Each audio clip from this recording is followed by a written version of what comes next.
Okay, part 2 का first chapter हमने start किया था। फर्स्ट चैप्टर जो है जिसका नाम है इश्यू ऑफ शेयर्स, यही है ना शायद नाम, issue of share chapter first, जिसमें से 8 मार्क का एक पूरा सम आता है। लास्ट जो वीडियो लेक्चर था उसमें मैंने इंट्रोडक्शन दिया था, कंपनी क्या होती है, और हमने कुछ इतना खास नहीं किया था, सिर्फ जनरल नॉलेज से रिलेटेड बातें की थी। कंपनी क्या होती है, शेयर्स क्या होते हैं। अब तक शायद आपको ध्यान होगा, कंपनी जब नई कंपनी खास करके स्टार्ट होती है तो उसको क्या करना पड़ता है, अपने शेयर्स बाहर निकालने पड़ते हैं, जिसे बोला जाता है शेयर्स इश्यू करना, राइट। अब जैसे ही कंपनी शेयर इश्यू करेगी, मतलब मार्केट में एक एडवर्टाइजमेंट देती है न्यूज़पेपर में, टीवी पे, कि ये कंपनी अपने शेयर्स बेचना चाहती है, और आप जितने भी शेयर बेचना चाहते हो, जैसे 50,000 share, 80,000 share, 1 lakh share, company 1 lakh share बेचना चाहती है। अब 1 लाख शेयर जो बेचना चाहती है तो मार्केट में उसे कहा जाता है इश्यू करना, राइट। अब क्या होगा, लोग उसके लिए अप्लाई करेंगे, तो एप्लीकेशन के साथ आपको कुछ पैसे भेजने पड़ते हैं, फिर कंपनी आपको शेयर अलॉट करेगी, मतलब शेयर देगी, फर्स्ट कॉल, सेकंड कॉल, इस तरह से अलग अलग स्टेप्स होंगे जिनकी हमें एंट्रियां सीखनी है, राइट, जिनकी हमें एंट्रियां सीखनी है। तो पहले पूरा सिर्फ आप देखोगे, मैं बोर्ड पे पूरा सम कर रहा हूं, आप सिर्फ ऑब्जर्व करना, रिकॉर्डेड है, बाद में आप एंट्रीज वाले देख के भी लिख सकते हो, या एक बार समझ के लिखो तो ज्यादा बेटर। एक वर्किंग पहले कर लेते हैं, तो पहले पूरा क्वेश्चन पढ़ना, छोटी सी वर्किंग में यहाँ बोर्ड पे कर लेता हूँ, ये वर्किंग मैं हर सम में करूंगा, राइट। तो पढ़ते हैं, अनुष्का पढ़ना question. Shelza Company Limited issued 2,40,000 equity shares of ₹10 each. रुको रुको रुको, शेल्जा कंपनी है जो 2,40,000 इक्विटी शेयर मार्केट में इश्यू कर रही है। कितने शेयर? 2,40,000 शेयर, 10 रुपए का है। बट मैंने आपको बताया था कंपनियां क्या करती है, ईएमआई जैसे अलग अलग होता है ना, थोड़े पैसे इस तरह से लेते हैं कि एप्लीकेशन में थोड़ा दो, फिर अलॉटमेंट में थोड़ा दो, फर्स्ट कॉल का, सेकंड कॉल का। 2,40,000 शेयर इश्यू कर रही है, शेयर एक 10 रुपए का है, राइट। बट आपको पास पैसे 10 रुपए साथ में नहीं लिए जाएंगे, अलग अलग मेथड से। पहले क्या लिखा है, आगे पढ़ो फिर। On which the amount called up was as under on application ₹3 per share. Application के टाइम में आपसे 3 रुपए लिए जाएंगे, एप्लीकेशन में 3 रुपए लिए जाएंगे। फिर On allotment ₹3 per share. Allotment में भी 3 रुपए लिए जाएंगे। फिर First call ₹2 per share. अच्छा, फर्स्ट कॉल 2 रुपीज का आएगा, And final call 2. और फाइनल कॉल 2 रुपीज। अरे चारों का मीनिंग क्या होता है? हाँ, इनमें चारों का मतलब क्या होता है कि एप्लीकेशन मतलब क्या, सपोज मैं आज शेयर बेच रहा हूं, तुमने अप्लाई किया कि मुझे सर शेयर चाहिए, तो तुम्हें 1000 शेयर चाहिए मान लो, तो तुम एप्लीकेशन के साथ मुझे 3,000 रुपए दे दोगी, 3,000 दे दोगी, 3,000 भेज दोगी। चेक से भेजे जाते थे, अभी तो सिस्टम अलग अलग है। नहीं, ईमेल के थ्रू नहीं होती है, एप्लीकेशन के लिए एक फॉर्म आता है, फॉर्म फिलअप करके, अभी तो होता है ऑनलाइन होता है, ऑनलाइन में भी एक फॉर्म भरना पड़ता है, उसके साथ फिर वेबसाइट पे होता है, उसके साथ एक फॉर्म के साथ अपने बैंक की डिटेल डालनी पड़ती है, और बैंक में से इतना पैसा आपके कटेगा, इस तरह से ओटीपी आपके पास आएगा, और फिर वो आप अलाउ करोगे तो हो जाएगा। बट अगर हमारा सिलेक्ट हो तो एक मिनट पहले मैं इसको ओके। तो इस समय में क्या दिखाया गया है कि 2,40,000 शेयर कंपनी ने मार्केट में इश्यू किए हैं, उसको एप्लीकेशन के साथ 3 रुपए मिलेंगे, अलॉटमेंट में 3 रुपए मिलेंगे, फर्स्ट कॉल के 2 रुपए, फाइनल कॉल के 2 रुपए, टोटल 10 रुपए आ जाएंगे। ठीक है, आगे पढ़ो question. Amounts called on allotment and calls were received in full Okay. on time. सो जितना भी पैसा कॉल हुआ, कंपनी क्या करती है, देखो कंपनी कॉल करते, एप्लीकेशन में हमने 3 रुपए भरे, फिर अगर हमारे लग जाएंगे तो अलॉटमेंट के पैसे भरने पड़ेंगे। कुछ टाइम के बाद आपको फर्स्ट कॉल का पैसा भरना पड़ेगा। कुछ फर्स्ट कॉल क्या होता है, मतलब देखो अलॉटमेंट मतलब आपको शेयर अलॉट हो गए, पता चल गया। हाँ पता चल गया कि हाँ मुझे मिल गए, फिर 2-4-6 महीनों के बाद कहूंगा भाई कंपनी को पैसों की जरूरत है, अभी 2 रुपए भेजो। अब तुम्हारे पास 1000 शेयर है तो 2 रुपए के हिसाब से तुम 2,000 भेज दोगी, फिर 2-4-6 महीनों के बाद फिर कहा जाएगा फाइनल कॉल भेजो। मतलब इस तरह से फिक्स टाइम नहीं होता है, नहीं होता, सीधे वन टाइम ही 10 रुपए ले लूंगा। सर अगर इस पीरियड के टाइम पे किसी को अपना शेयर बेचना हो हाँ, तो वो कैसे बेचेगा? उसमें मैं बताता हूँ, उसमें क्या होता है, उसमें ऐसे शेयर को पार्टली पेड अप शेयर कहते हैं। देखो अभी हमें क्या कहा है कि application were received for all the share. इसका मतलब क्या हुआ, हमारे पास कितने शेयर है, 2,40,000, और एप्लीकेशन भी कितनी मिली है, 2,40,000 की मिली है। ये इंडिकेट करता है ना तो ओवर सब्सक्रिप्शन हुआ है ना तो अंडर सब्सक्रिप्शन हुआ है। ओवर सब्सक्रिप्शन किसे कहते हैं, ओवर सब्सक्रिप्शन का मतलब होता है कि 2,40,000 से ज्यादा शेयर हमारे पास आए, वो सेकंड सम में है, हम उसको करेंगे। अंडर सब्सक्रिप्शन किसे कहते हैं, 2,40 है बट हमारे पास 2,30,000 या 2,25,000 शेयर्स की एप्लीकेशन है। यहां पर लिखा है कि सारे के सारे शेयर बिक गए, ठीक है। तो सोचो एप्लीकेशन के साथ आपका कितना पैसा आया होगा, 3 रुपए एक शेयर होल्डर ने भेजा है, एक शेयर के 2,40,000 शेयर के आपको आए होंगे 7,20,000। अलॉटमेंट में क्या हुआ होगा, वहां भी 2,40,000 शेयर का पैसा आया है, 7,20,000 यहां भी आया होगा। फिर 2 रुपए 2,40,000 शेयर के 4,80,000 रुपए यहां पर हमारे पास आए होंगे। 2 रुपए पर शेयर के 2,40,000 शेयर है, 2,40,000 का यहां पर 4,80,000 हमारे पास आया होगा। ये पैसे हमारे पास आ गए, यहां तक कोई भी डाउट, राइट। अब हमें क्या करना है, इसकी एंट्रीज लिखनी है, ध्यान सबका बोर्ड पे होना चाहिए, हमें इसकी एंट्रीज लिखनी है। एंट्री अगर मैं कहूं ना, ऐसे तो एंट्री आएगी 2, 4, 6, 8 एंट्री आएगी, बट एंट्रीज का मैं कॉम्बिनेशन दिखाऊंगा, मेन एक ही एंट्री बनेगी। आपकी 11th स्टैंडर्ड की पहली एंट्री सुन लो, मैं आपसे एक क्वेश्चन पूछ रहा हूं, ध्यान से सुनना। सपोज 11th में पहली एंट्री होती थी, bring ₹40,000 and started business and bring ₹40,000। क्या एंट्री आती थी, ये एंट्री लिखते थे, cash account debit to capital, cash account debit to capital. ये किसकी होती थी, जब ओनर बिजनेस में कैपिटल लेके आता है तो ये एंट्री आती थी, ओनर बिजनेस में कैपिटल लेके आए तो ये एंट्री आती थी। ये शेयर होल्डर तो ओनर ही है, मैंने आपको बताया शेयर होल्डर क्या होते हैं, ओनर होते हैं, और वो बिजनेस में कैपिटल लेके आते हैं, अल्टीमेटली यही एंट्री आएगी। बट उसको थोड़ा घुमा फिरा के लिखा है, देखना क्यों ऐसा किया गया, उसका लॉजिक भी है, उसके लिए कुछ इमेजिनरी अकाउंट्स बनाए गए हैं, कैसे कैसे वो हम समझ रहे हैं। देखो ध्यान सबका बोर्ड पे होना चाहिए, इसमें 2-2 एंट्री की पेयर बनती है, टोटल 8 एंट्री आएगी, 2, 4, 6, 8, 4 स्टेप है ना, तो 2-2 एंट्री की पेयर आएगी, 8 एंट्री आएगी, और एक एक में समझा रहा हूं, सबका ध्यान बोर्ड पे होना चाहिए, कोई लिखेगा नहीं, पहले समझ लो बाद में समझ में आएगा। देखो सबसे पहले क्या होगा, कंपनी ने न्यूज़पेपर में ऐड दी कि हम शेयर बेचना चाहते हैं, जो भी इंटरेस्टेड पर्सन अप्लाई करो और पैसे भेजो। मुझे नहीं पता है, कंपनी को नहीं पता है कि कितने पैसे आने वाले, बट पैसे आ रहे हैं। एक टाइम पीरियड होता है, 2 दिन, 4 दिन, 5 दिन के अंदर जितने भी पैसे आने, आपको वो डेट मेंशन करनी पड़ती है कि 5 जनवरी से 10 जनवरी ये इश्यू खुला है, जिसको भी अप्लाई करना है कर सकता है। तो अप टू 10 जनवरी तक जितने भी पैसे आएंगे, अब एंट्री ये होगी, फर्स्ट एंट्री देखो, आप लिखना मत, पहले देख लो, bank account debit to equity share application account, bank account debit to equity share application account. कितना पैसा आपके पास आने वाला या आया है, 2,40,000, 2,40,000। बीइंग बाद में लिखेंगे, पहले सम में नहीं कर रहे। आप ऑब्जर्व कर लो, पहली एंट्री क्यों ऐसी लिखी, ध्यान आ गया होगा, उसका लॉजिक देखो, bank account debit what comes in, हमारे पास क्या आया है, पैसे आया है, to equity share application account. कोई भी डाउट आपका? सेकंड एंट्री देखना, सेकंड एंट्री ये एंट्री आएगी, तो ये सब इक्विटी शेयर ही बता रहा हूं, हाँ हमेशा इक्विटी शेयर होते हैं हमारे पास, इक्विटी शेयर, दूसरों का नाम क्या होता है, preference share, equity share application account debit to equity share capital account.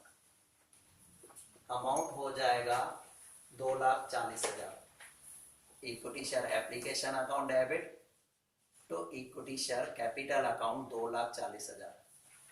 अब आप इन 2 एंट्रियों की पेयर बन गई, ध्यान से सुनना, और नेट एंट्री वही 11 की बचेगी। देखो यहां मैंने क्या लिखा, bank account debit to equity share application account, ये क्या 7,20 मतलब 7,20,000 ना, 7,20 क्यों, 2,40,000, अच्छा 7,20, सॉरी 7,20,000 की एंट्री मुझे लिखनी थी, तो 240 नहीं है, 720 है, 2,40,000 तो शेयर है। मुझे एंट्री लिखनी है अमाउंट की, अमाउंट है 7,20,000, 7,20,000।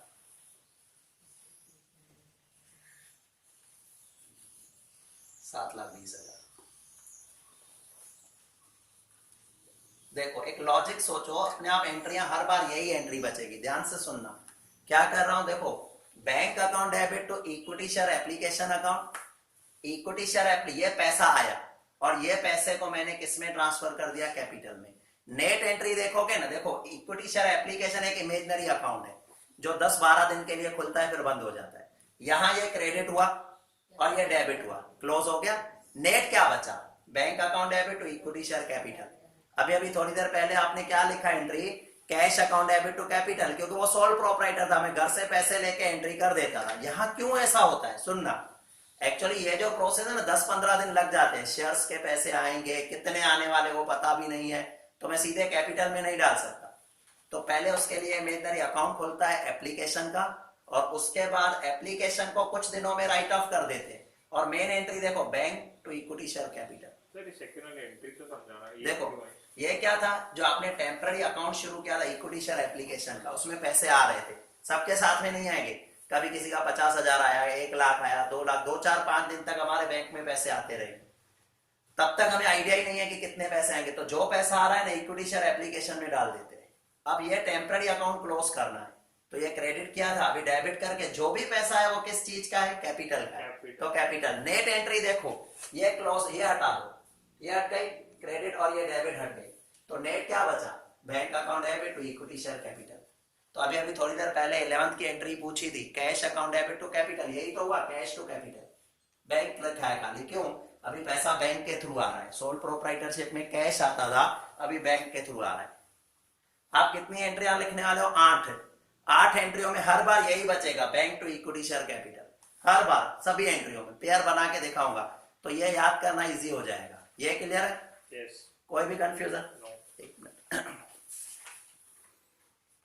तो अब क्या हुआ, ये पैसे तो आ गए, ठीक है। अब सेकंड एंट्री आएगी अलॉटमेंट। सेकंड एंट्री मतलब third entry, equity share allotment की आएगी। अब ये याद रखना, यहां थोड़ा प्रोसेस चेंज हो रहा है।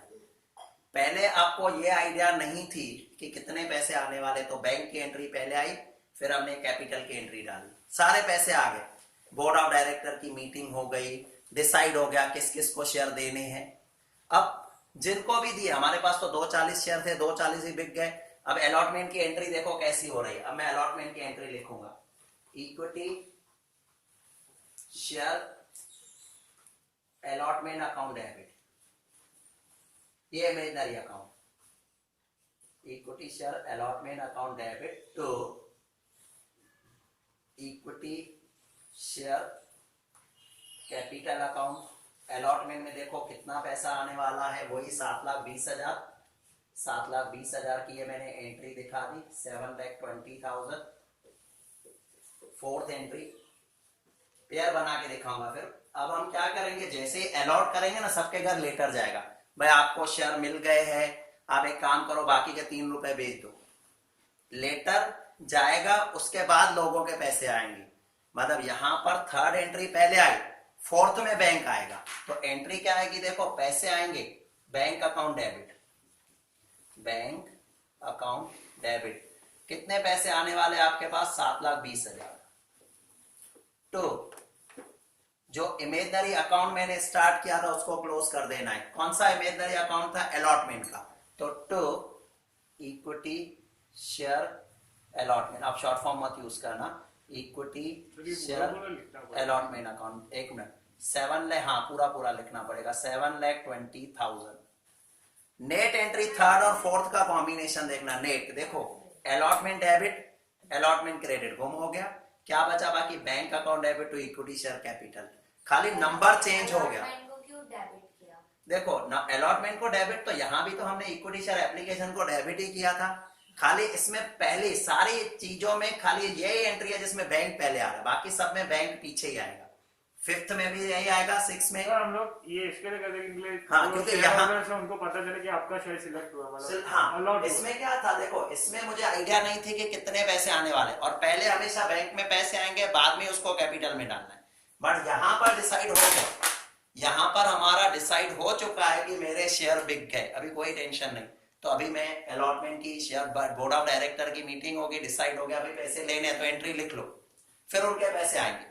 अभी फिफ्थ में भी क्या होगा, देखो ये अलॉटमेंट में ये एंट्री देखी ना, इक्विटी शेयर अलॉटमेंट डेबिट हुआ, क्रेडिट हुआ, तो नेट क्या बचा, नेट आपके पास आ जाएगा equity bank account debit to equity share capital. इसमें भी तो यही बच रहा था, bank account debit to equity share capital. पीछे फोर्थ ये हो गया ना, फिफ्थ, सिक्स्थ, सेवंथ, एट, सब ये एंट्रियां ऐसे ही आएंगी। खाली जहां पर अलॉटमेंट लिखा उसके जगह नाम आएगा फर्स्ट कॉल, और उसके बाद फाइनल कॉल में एंट्री करता हूं, आपको ध्यान आएगा फिफ्थ एंट्री। फिर जो क्वेश्चन है आप पूछ लेना, फिफ्थ एंट्री लिंक में आते जाएंगे सब। फिफ्थ फर्स्ट कॉल आने वाला है, 2-4-6 महीनों के बाद डायरेक्टर की मीटिंग होगी, डिसाइड होगा, हाँ भाई फर्स्ट कॉल के पैसे ले लो, लेटर लिखो सबको घर। तो पहले एंट्री आएगी equity share first call account debit, first call account debit to equity share capital account. ये एंट्री जो होती है ना, उसे हम कहते हैं फर्स्ट कॉल ड्यू। ड्यू मतलब डायरेक्टर ने डिसाइड कर लिया, हाँ भाई पैसे लेने हैं।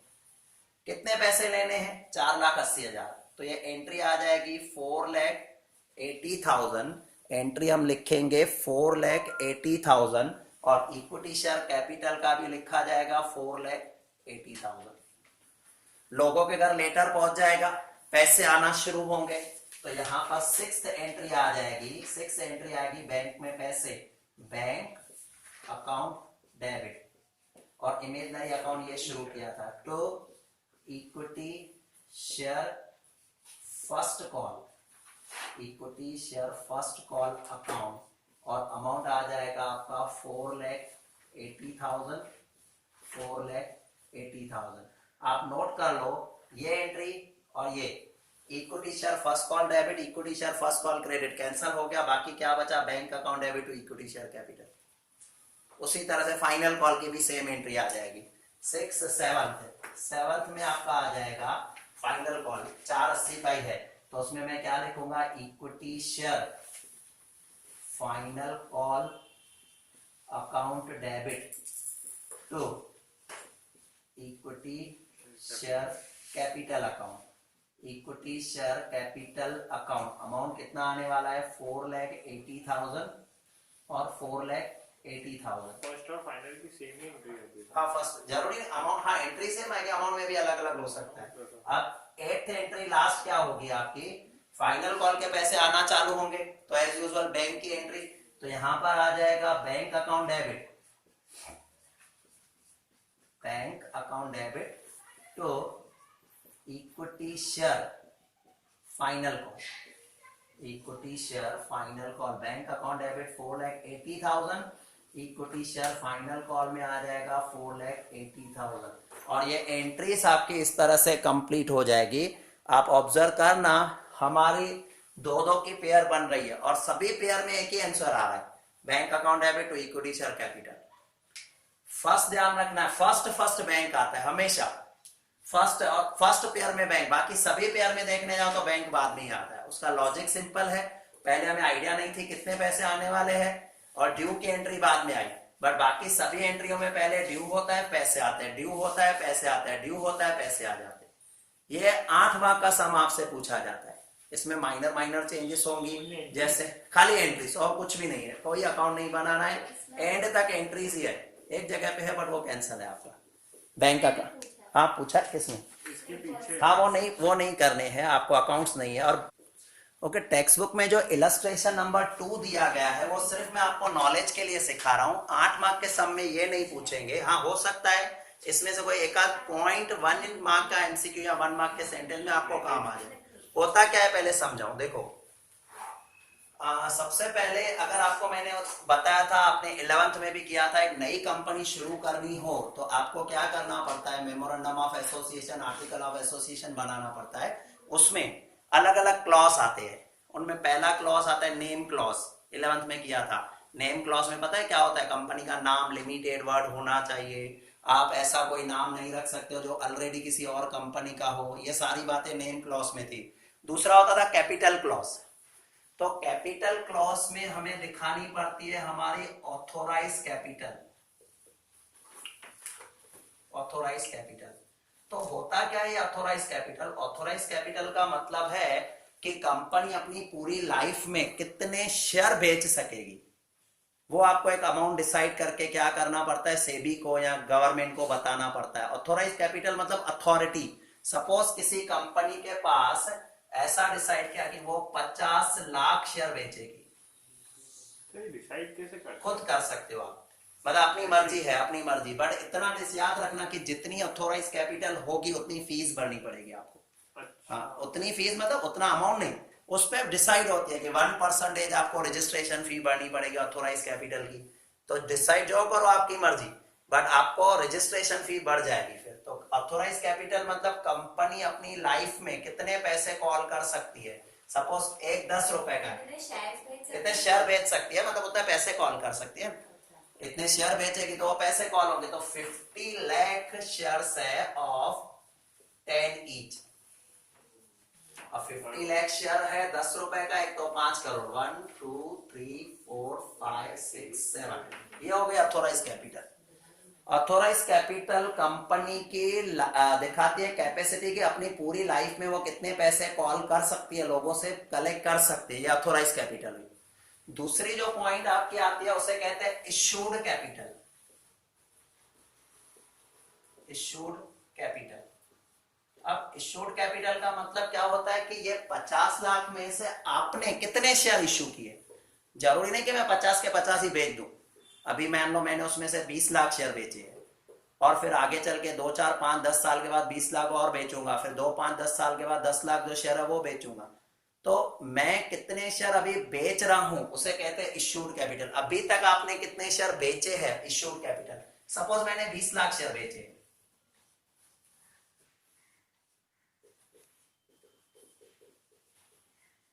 20 लाख शेयर ऑफ 10 ईच, तो ये दिखाएगा 2 करोड़ आपकी इश्यूड कैपिटल।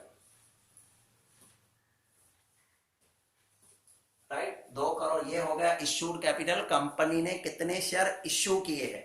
अब देखो नेक्स्ट क्या होता है, नेक्स्ट होता है सब्सक्राइब्ड कैपिटल।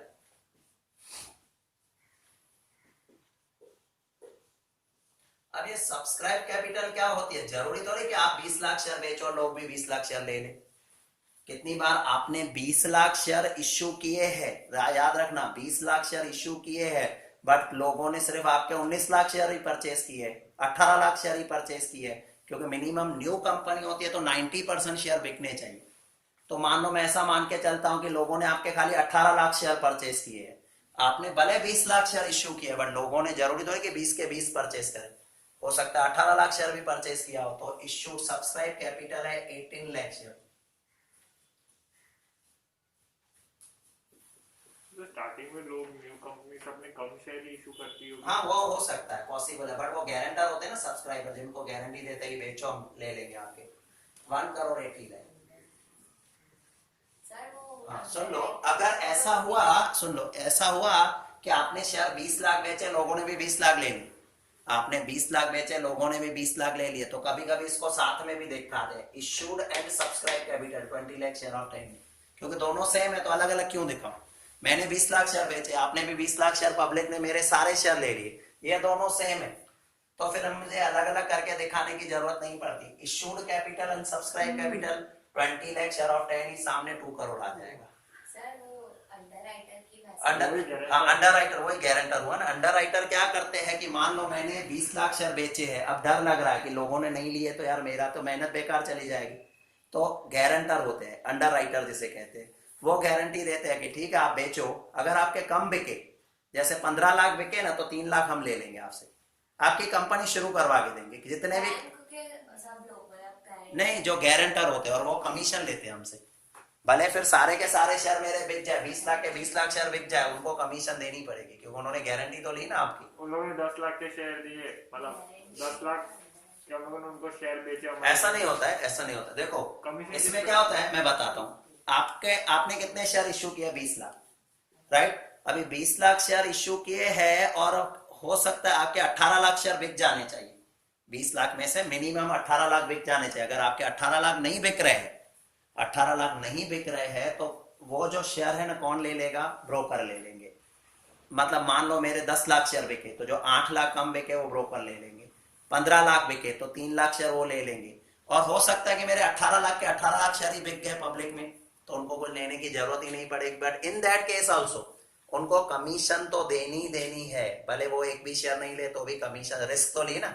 आज मार्केट में नहीं बिकते तो उनको तो पैसा देना ही था, तो उस केस में उनकी कमीशन कुछ डिसाइड होती है, 3%, 4% या 5% या 2%। वो जो 2% या 3% कमीशन है 18 लाख की, 18 लाख जितने वो शेयर ले रहे हैं उसकी नहीं, 18 लाख शेयर की, क्योंकि रिस्क 18 लाख की है।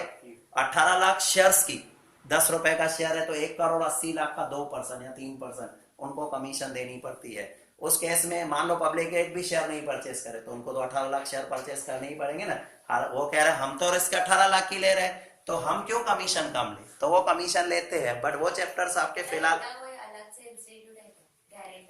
होता है ना, किसका? अंडरराइटर का, अंडरराइटर का। हाँ है बैंकें लेती है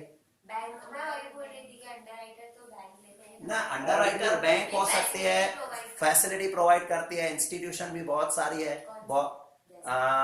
मुझे एग्जैक्ट याद नहीं है, बट न्यू कोई इशू आएगा ना उसके नीचे उनके नाम आ जाएंगे तो मैं डिस्कस करूंगा उनके। हालांकि अभी तो बैंकें ही है, बड़ी बड़ी बैंकें उनके अंडरराइटिंग का काम करती है, पर प्राइवेट इंस्टीट्यूशन भी है जो उनके लिए गारंटर का काम करती है। चलो आप देखें, ये हो गई सब्सक्राइब कैपिटल।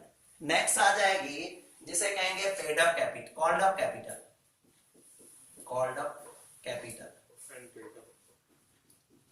अब ये कॉल्ड अप कैपिटल क्या होता है? सपोज आपने 20 लाख शेयर बेचे, बिके कितने आपके? 18 लाख। और आपको पता है जरूरी तो है कि 10 रुपए के 10 रुपए ही आपने कॉल कर लिए हो सकता है आपने खाली 6 रुपए ही कॉल किए हो, 4 रुपए कॉल करना बाकी हो, क्योंकि हम हाँ पॉसिबल है, पार्टली पेड अप शेयर है। मैंने पहले एप्लीकेशन लोगों ने की, अलॉटमेंट भी दे दिया है उनको, फर्स्ट कॉल अभी किया ही नहीं है मैंने, बाकी है अभी फर्स्ट कॉल। जरूरी है कि फर्स्ट कॉल 3 महीने के बाद कर दे। नहीं ये मैं नहीं कह रहा हूँ, ये मैं नहीं कह रहा हूँ। हाँ हमने यहाँ पर 10 के हिसाब से काउंट किया है कि शेयर 10 रुपए का है। मेरी कैपिटल, कोई मुझसे पूछेगा इशूड कैपिटल कितनी, तो मैं 2 करोड़ कहूंगा, बट लिए थोड़ी है मैंने इशूड कैपिटल। कोई मुझसे पूछेगा लोगों ने कितने सब्सक्राइब किए, तो 18 लाख के 1 करोड़ 80 लाख के शेयर लिए हैं लोगों ने। उसमें से कॉल कितने किया, तुमने कॉल कितने किए, उसको कहते हैं कॉल्ड अप कैपिटल। अभी तक कितने आए? अभी तक कितने कॉल किए आपने, अभी तक आपने कितने कॉल किए लोगों, ये इसको बोलते हैं कॉल करना। जैसे equity share allotment, equity share first call due होना। कितने सारे लोग होंगे जिन्होंने पार्टली पे किया? कितने सारे लोग नहीं, मैं आता हूं उस पर भी आता हूं। उसको कहते हैं, देखो ये कॉल्ड अप कैपिटल। अब ये फिक्स हो गए 18 लाख, 18 लाख शेयर फिक्स हो गए of 10 each 6 called up. Share 10 रुपए का है, 18 लाख शेयर 10 रुपए का है, बट मैंने अभी तक 6 रुपए ही कॉल किए, तो 18 लाख को 6 से मल्टीप्लाई करके यहां अमाउंट दिखाना पड़ेगा। 18 लाख शेयर 6 से मल्टीप्लाई करना 1 करोड़ 8 लाख आएगा समथिंग, 1 करोड़ 8 लाख आएगा, जो भी है ठीक है। मतलब आपको 18 लाख को 6 से करना है, आया ध्यान में। अब इसके बाद कॉल्ड अप के बाद नेक्स्ट आती है जिसे कहते हैं पेड अप कैपिटल।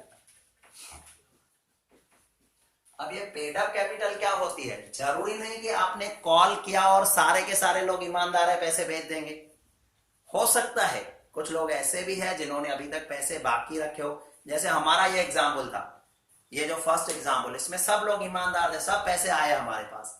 बट आगे चल के 3rd 4th 5th सम ऐसे भी आएंगे जिनमें कुछ लोगों के पैसे बाकी होंगे, जिसके लिए वर्ड हम यूज करेंगे कॉल्स एंड एरियर्स। पैसा अभी बाकी है, वो आपका अभी आया नहीं है, इस सम में नहीं था, तो अभी हमारे लिए क्या हो गई? Paid up capital. अब पेड अप कैपिटल में क्या होगा? आपने कितने कॉल किए? 6 रुपए। कितने शेयर से? 18 लाख। हो सकता है कि सारे के सारे पैसे आ गए हैं, तो 18 लाख के 18 lakh of 10 each 6 paid up. ये पूरे के पूरे पैसे हमारे पास पेड अप हो चुके हैं, तो वही 1 करोड़ 8 लाख आ जाएगा। तो ये कौन कौन से टाइप हो गया? Authorise capital, issued capital, subscribe capital, called up capital, paid up capital, ये अलग अलग नाम है। पेड अप कैपिटल क्या दिखाती है कि लोगों ने कितने पैसे दिए। हो सकता है कितनी बार ऐसा भी होगा कि कुछ लोगों ने अभी तक पैसे बाकी रखे हो, तो वो कॉल्स एंड एरियर्स करके हम दिखा सकते हैं। ये हुआ क्लियर? कोई भी डाउट? ये सेकंड एग्जांपल आपका कंप्लीट हो गया। आ जाओ थर्ड पर। इलस्ट्रेशन 3 में जो न्यू पॉइंट करने वाले हैं उसका नाम है कॉल्स इन एरियर्स। क्या होता है ये कॉल्स इन एरियर्स? सुन लो ध्यान से, बोर्ड पे देखना। लोगों ने एप्लीकेशन की, अलॉटमेंट भी हो गया, मैंने उनसे फर्स्ट कॉल की डिमांड की, बट कुछ लोग ऐसे हैं जिन्होंने पैसे नहीं दिए हैं। नहीं देने का रीजन भी हो सकता है शायद उनके पास पैसे नहीं है, या कितनी बार कंपनी की सिचुएशन, कंपनी का नाम इतना खराब हो जाता है, वो सोचते हैं यार पहले ही पैसे डूबे हुए, छोड़ कौन एक्स्ट्रा दे रहा है, पैसे जो गए गए, अभी फिलहाल नहीं दे। तो बहुत सारे लोग होते हैं पैसे नहीं देते, तो कंपनी उनके पैसे बाकी है, मतलब देखो कहाँ इफेक्ट आएगा। आपकी फर्स्ट कॉल की तो एंट्री आएगी, बट बैंक में कम पैसे आएंगे। अभी जैसे बैंक में कितने हैं, 480 के 480 पूरे आए, बट उसके जगह आएंगे 460। तो जो 20,000 का गैप आया उसके लिए वर्ड यूज होगा कॉल्स इन एरियर्स। ये तो कैंसिल ही होगा, फर्स्ट कॉल के साथ फर्स्ट कॉल तो कैंसिल ही हो जाएगा, बट बैंक में अगर 480 के जगह 460 आ गए ना, तो 460 लिखेंगे बैंक, और जो 20,000 का गैप है उसके लिए वर्ड यूज होगा कॉल्स इन एरियर्स। तो कॉल्स इन एरियर्स डेबिट क्यों होगा? क्योंकि वो हमारी एसेट है, फ्यूचर में वो पैसे हमारे पास आने वाले हैं, फ्यूचर में कॉल करेंगे उनको, नहीं भी कॉल होगा ना तो हम उनके शेयर कैंसिल ही कर देंगे, बट वो हमारे लिए हमारी एसेट है, तो उसको डेबिट किया जाएगा। तो यहाँ पर जो खास करके जहां पर बैंक है ना वहां चेंज आएगी, उसके लिए एक नया वर्ड यहाँ इंट्रोड्यूस करेंगे कॉल्स इन एरियर्स। इस एंट्री में फर्क नहीं पड़ेगा, क्योंकि इस एंट्री को मैं कहता हूं ड्यू। ये जो एंट्री है ना, 3rd number entry, 5th number entry, 7th number entry, इनमें कोई फर्क नहीं पड़ेगा, क्योंकि जब आप ये एंट्री लिख रहे हो equity share first call to equity share capital, आपको पता है कि पैसे नहीं आने वाले, ये एंट्री पहले हो जाती है, 10-15 दिन के बाद बैंक में पैसे आते हैं। नोटिस भेजते होंगे ना ये एंट्री पैसा की इतना पैसा। हाँ, कि ये एंट्री के पास आपके पास मैसेज आता है कि यहाँ लेटर आता है कि अभी आपको इतने पैसे भेजने, 10-12 दिन का टाइम होता है, उसमें आप पैसे भेज देते हो। उनमें से कुछ नहीं भी भेजते हैं तो उनका नाम कहाँ जाता है? कॉल्स एंड एरियर्स में आ जाता है। क्लियर? चलो सम कर लेते हैं। एंट्रीज यहाँ लिखी हुई है, मैं माइनर इसमें ही चेंजेस कर दूंगा। क्वेश्चन पढ़ो अनुष्का, क्वेश्चन पढ़ो। Jai Limited made a first call of ₹2 per share on its 50,000. ना अधूरा है क्वेश्चन, कहाँ स्टार्ट नीचे से हो रहा है शायद, यहाँ से ही है। एक मिनट, तो पहले हम स्टार्ट कर रहे हैं 4th नंबर सम, पढ़ो। Pranav Limited of Bhavnagar issued 18 lakh equity share of ₹10 each. 18 lakh share है, हाँ. ओके, 18 लाख शेयर है, 10 ईच, ओके। फिर The company received application for 20 lakh shares. अब देखो कंपनी के पास है 18 लाख शेयर, बट एप्लीकेशन कितनी आई है? 20 लाख, एक्सेस शेयर की एप्लीकेशन आई है। तो एप्लीकेशन के साथ कितना पैसा है नीचे लिखा होगा। चलो पहले पूरी सेंटेंस पढ़ लो। Company received application of 20 lakh share, फिर Allotted at meeting of board of directors. Excess shares application were rejected. जो एक्सेस वाली एप्लीकेशन थी उनको रिजेक्ट करके उनके पैसे वापस कर दिए गए। And the application money thereon was refunded, okay ठीक है। Amount on share was called up as application ₹3 per. Application में 3 rupees, Allotment 2.50 per share. Allotment में 2.5, फिर First call 2 per share.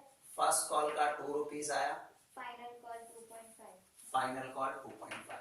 अब ध्यान से देखो क्या होगा। आपको एप्लीकेशन में 18 लाख के जगह 20 लाख शेयर की एप्लीकेशन आई। बोर्ड पे देखो पहले, 3 रुपए के हिसाब से आपके पास जो पैसा आया होगा वो 20 लाख शेयर का पैसा आया होगा, मतलब 20 लाख इंटू 3, टोटल जो पैसे बैंक में आए होंगे वो कितने आए होंगे? 60 लाख। उसी रीजन के वजह से यहाँ पर देखो इसको एप्लीकेशन को कैपिटल में नहीं ट्रांसफर करते। पहली एंट्री ये आपने देखा ना क्यों इमेजिनरी अकाउंट बना, उसका रीजन ये है क्योंकि मेरे पास है ही टोटल 18 लाख शेयर, मतलब 3 रुपए के हिसाब से 54 लाख कैपिटल में जाने चाहिए, तो 60 लाख आ गए। तो यहाँ क्या होगा? देखो 60 लाख है, बट पूरे के पूरे पैसे मैं नहीं रख सकता हूँ। मेरे पास आ तो गए हैं, बट मैं पूरे के पूरे पैसे नहीं रख सकता हूँ, मुझे रिफंड करना पड़ेगा। इसमें से मेरे पास कितने शेयर है? 18 लाख शेयर है। मेरे पास कितने शेयर है? देखो बोर्ड पे 18 लाख शेयर है। 3 रुपए के हिसाब से मेरे पास 54 लाख ही मैं रख सकता हूं, जिसका मैं नाम दूंगा कैपिटल। बाकी जो एक्स्ट्रा शेयर है 2 लाख शेयर, जो एक्स्ट्रा शेयर है 2 लाख शेयर, 3 रुपए के हिसाब से देखूं तो 6 लाख, ये पैसा मुझे रिफंड कर देना पड़ेगा, वापस करना पड़ेगा। तो मेरे पास आए कितने पैसे, 60 लाख। 60 लाख में से मेरे पास शेयर 18 लाख है, तो 54 लाख मैं अपने पास रखूंगा, और जो एक्स्ट्रा 2 लाख शेयर का पैसा मतलब 6 लाख रुपए वो वापस कर दूंगा। क्लियर हो रहा है मैं क्या कह रहा हूं? मैं अब उसकी खाली एंट्रीज पहले लिख रहा हूं, बोर्ड पे देखना, इसी में ही मैं कर रहा हूं। बैंक अकाउंट डेबिट 60 लाख तो equity share application account 60 lakh, bank account debit 60 lakh to equity share application account 60 lakh. पहली एंट्री क्लियर। दूसरी एंट्री में माइनर चेंजेस होगी, इक्विटी शेयर एप्लीकेशन अकाउंट जो क्रेडिट हुआ है 60 लाख, वो डेबिट भी आपको 60 लाख ही करना पड़ेगा क्योंकि ये क्रेडिट और ये डेबिट। तो इक्विटी शेयर कैपिटल, बट मुझे पता है कैपिटल में तो खाली 54 लाख रखना है क्योंकि मेरे पास तो शेयर ही 18 लाख है। एक बार मैंने डिसाइड किया 18 लाख तो मैं 20 लाख शेयर नहीं दे सकता हूं। तो ये जो एक्स्ट्रा पैसे हैं मुझे क्या करने पड़ेंगे, वापस करने पड़ेंगे। जब पैसे आते हैं तो बैंक डेबिट होता है, जब पैसे जा रहे हैं तो बैंक हो जाएगा क्रेडिट। मतलब ये 6 लाख रुपए में क्या कर दूंगा, वापस दे दूंगा। तो मेरे पास आए थे तो डेबिट हुए थे, गए तो आपके क्रेडिट हो गए। क्लियर हुआ? नेट एंट्री वही रही, देखो एप्लीकेशन क्रेडिट हुआ, एप्लीकेशन डेबिट हुआ, हटा दो तो बाकी क्या रहा, बैंक अकाउंट डेबिट 60 है बट उसमें से 6 लाख वापस कर दिया, मतलब नेट बाकी बैंक का 54 डेबिट हुआ तो इक्विटी शेयर कैपिटल 54 लाख। पहली एंट्री समझ में आ गई? क्लियर? आस्था बढ़े आगे, चलो आगे बढ़ो। Yogesh, who was allotted 1600 shares, could not pay first and final call money. Okay, Yogesh को 1600 शेयर दिए थे, उसने फर्स्ट कॉल का भी पैसा नहीं दिया है, फाइनल कॉल का पैसा भी नहीं दिया है। फिर Where Neelam, who was allotted 1400 shares, could not pay final call money. और नीलम जो है उसको 1400 शेयर दिए हैं, उसने फाइनल कॉल का पैसा नहीं दिया है। All other money received on time, ऐसा कुछ होगा लिखा। फिर बस हो गया ना complete. Except this, all the amount due from all the shareholders was received on due date. Okay, due date. इसके बाद Yogesh and Neelam paid call in arrears amount at a later date. Later date. Okay, समझो, पहले board पे देखना। अब क्या हुआ, allotment में कुछ भी नहीं हुआ, अलॉटमेंट में सबके पैसे आए हुए, जो भी चेंजेस हुआ है फर्स्ट कॉल में हुआ। तो पहले देख लेते हैं, 2.5 रुपए के हिसाब से हमारे पास तो शेयर 18 लाख ही है। याद रखो हमारे पास शेयर कितने, 18 लाख। 18 लाख को आप 2.5 से मल्टीप्लाई करो तो 45 लाख आएंगे, 45 लाख। ठीक है, इसका मतलब ये 45 लाख पूरे मेरे पास आ चुके हैं और इसमें किसी ने बाकी भी नहीं रखा। इसकी एंट्री 45 लाख की मैं लिखूं, देखो ये वाली, equity share allotment account debit 45 lakh तो equity share capital account 45 lakh. मैं इस थर्ड एंट्री पे हूं अभी, equity share allotment account debit 45 lakh to equity share capital account 45 lakh. क्या किसी ने बाकी रखे क्या पैसे अलॉटमेंट के? नहीं, पूरे के पूरे पैसे आ गए। तो यहां मैं एंट्री क्या लिखूंगा, bank account debit 45 lakh, bank account debit 45 lakh to equity share allotment account 45 lakh. पूरे के पूरे पैसे मेरे पास आ चुके हैं, चेक करना, पूरे के पूरे पैसे मेरे पास 45 लाख आ चुके हैं। मैं थर्ड फोर्थ एंट्री तक पहुंच चुका हूं, फोर्थ एंट्री तक कोई doubt? Clear? Fifth entry, fifth entry में कितने पैसे लेने हैं, 2 रुपए। 18 लाख शेयर है हमारे पास, तो कितने पैसे हमारे पास आने चाहिए, 36 लाख आने चाहिए। मैं कह सकता हूं ड्यू हुए, मतलब ये मैं एंट्री लिखूंगा ना फर्स्ट कॉल की, equity share first call account debit 36 lakh. आए नहीं है इतने पैसे बट इतने आने चाहिए, इसे कहते हैं अमाउंट ड्यू हुआ। कितने पैसे आपको लेने हैं, इसे कहते हैं due. Equity share first call के 36 लाख आएंगे, डायरेक्टर ऐसा सोचेंगे कि 36 लाख आएंगे क्योंकि बैंक में क्या है उसको आइडिया नहीं। बट यहां पर एक योगेश करके है जिसके पास 1600 शेयर है, इसने पैसे नहीं दिए, ध्यान रखना। इसके घर लेटर गया कि तुम्हें 2 रुपए देने हैं, तो इसके पास कितने शेयर है, 1600 शेयर, राइट। 2 रुपए के हिसाब से 3200, 3200 रुपए हमारे पास नहीं आए हैं, कम आए हैं। हमें आने थे 36 लाख पूरे, बट ये व्यक्ति ने पैसे भेजे ही नहीं तो बैंक में कम आएंगे पैसे। तो कितने पैसे कम आए हैं, 36 लाख में से 3000 निकाल लूं तो 35 लाख 96,000 800, ये पैसा मेरे पास बैंक में आया है 35,96,000। किसी को कोई भी डाउट? क्लियर? अब उसकी एंट्री यहां कैसे होगी? देखो इस एंट्री में थोड़ा सा चेंजेस आएगा, बोर्ड पे देखना। Bank account debit, bank account debit तो आपको ध्यान आएगा सर बैंक में तो 35,96,800 आया है, 35,96,800 आया है, जबकि फर्स्ट कॉल का तो पैसा 36 लाख था, 36 लाख आने वाला था। तो क्यों कम आया? क्या रीजन है उसका कम आने का? देखो क्या रीजन है कम आने का, तो यहां से मैं लिख रहा हूं बैंक अकाउंट डेबिट 35,96,800, फिर लिखूंगा calls and arrears account debit, calls and arrears account debit. कितना पैसा कॉल्स एंड एरियर्स में आपका 3200, वो डेबिट क्यों कर रहा है? क्योंकि वो हमारी एसेट है। तो equity share first call account, तो equity share first call account 36 lakh. अब एक बात नोट करना, जो इमेजनरी अकाउंट हम बना रहे हैं ना, इमेजनरी अकाउंट मतलब जैसे फर्स्ट कॉल का 36 लाख डेबिट हुआ, 36 लाख क्रेडिट हो गया, वैसे ही हो रहा है, खाली यहां पर बैंक में कम आया और बाकी का पैसा कॉल्स एंड एरियर्स में चला गया। समझ में आया मैंने क्या किया? फर्स्ट कॉल हो गया मेरा। अब बारी आएगी फाइनल कॉल की। फाइनल कॉल में भी 2.5 रुपए आने वाले थे, 18 लाख शेयर है, तो फर्स्ट कॉल में हम गिनेंगे 360। हाँ गिनेंगे तो पूरे, लेने तो मुझे पूरे है ना। अब किसी का नहीं आए, थोड़ा लेट आएगा, बट गिनेंगे सही, पूरा गिनेंगे कि 36 है। मुझे थोड़ी पता है कि किसके पैसे आने वाले बाकी, वो नहीं पता है, बट हमने गिन लिया 36 लाख आएंगे, ड्यू भी कर दिया, बट नहीं आया तो हमने उसको कॉल्स एंड एरियर्स में डाल दिया। अभी मैं बात करूंगा किसकी? फाइनल कॉल की। 18 लाख शेयर का 2.5 रुपए के रेट से मल्टीप्लाई करो, 45 लाख आने वाला है, ठीक है? 45 लाख, बोर्ड पे देखना। बट एक ये नाम तुषार या जो भी है, योगेश है, 1600 शेयर है इसके, इसने फर्स्ट कॉल का भी नहीं दिया, फाइनल कॉल का भी नहीं दिया, दोनों नहीं दिए, लिखा है फर्स्ट कॉल और ऐसा कभी होगा ही नहीं कि एक दे एक ना दे, दोनों ही बाकी रखेगा। फर्स्ट कॉल का भी नहीं दिया, फाइनल कॉल, तो 1600 शेयर इसके पास है। फिर ये नीलम 1400 शेयर इसके पास है, मतलब कुल मिलाऊं तो 3000 शेयर्स का पैसा मेरे पास नहीं आया, 1600 इसके, 1400 इसके, 3000। तो 3000 शेयर्स के पैसे 2.5 रुपए के रेट से, सर हाँ 3 कैसे? 1600 ये हाँ और 1400 इसके पास है, 1600 और 1400 टोटल करो 3000 शेयर। हाँ पर रेट तो अलग अलग है। रेट तो 2.5 रुपए ही है ना, इसके 2.5 रुपए ही आने वाले हैं।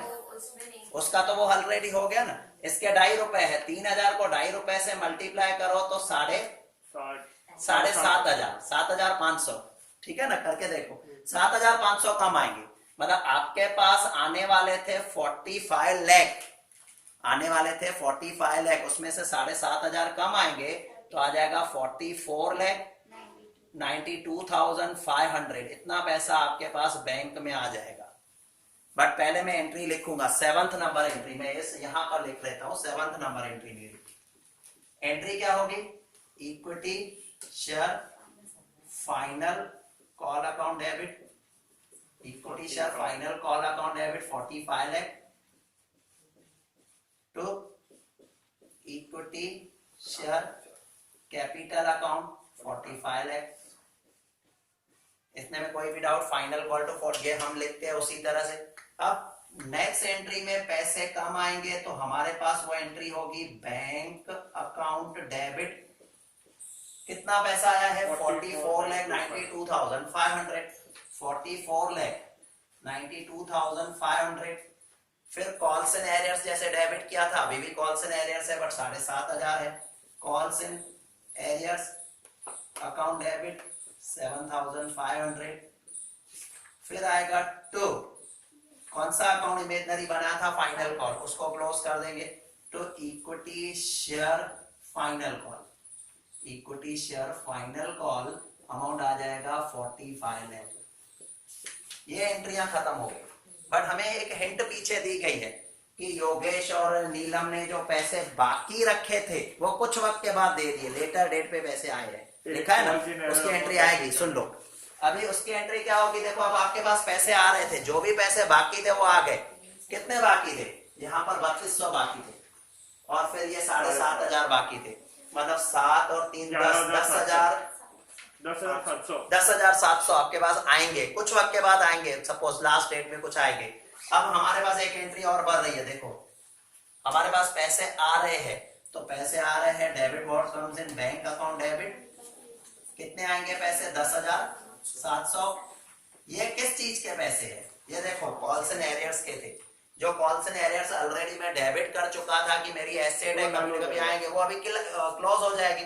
तो जो अमाउंट हमने एक imaginary account calls and arrears का बनाया था वो क्लोज हो जाएगा। तो to calls and arrears account कितना अमाउंट होगा 10,700, और यहाँ पर ये हमारा क्लोज हो जाएगा। आया ध्यान में? अब आपको करना क्या है, ये जो 2 इलस्ट्रेशन मैंने 3 इलस्ट्रेशन करवाए वो सारे के सारे कर लेने हैं अपनी नोटबुक में अच्छी तरह से। ये बहुत बोरिंग है। बोरिंग नहीं, बहुत इंटरेस्टिंग है उल्टा। हाँ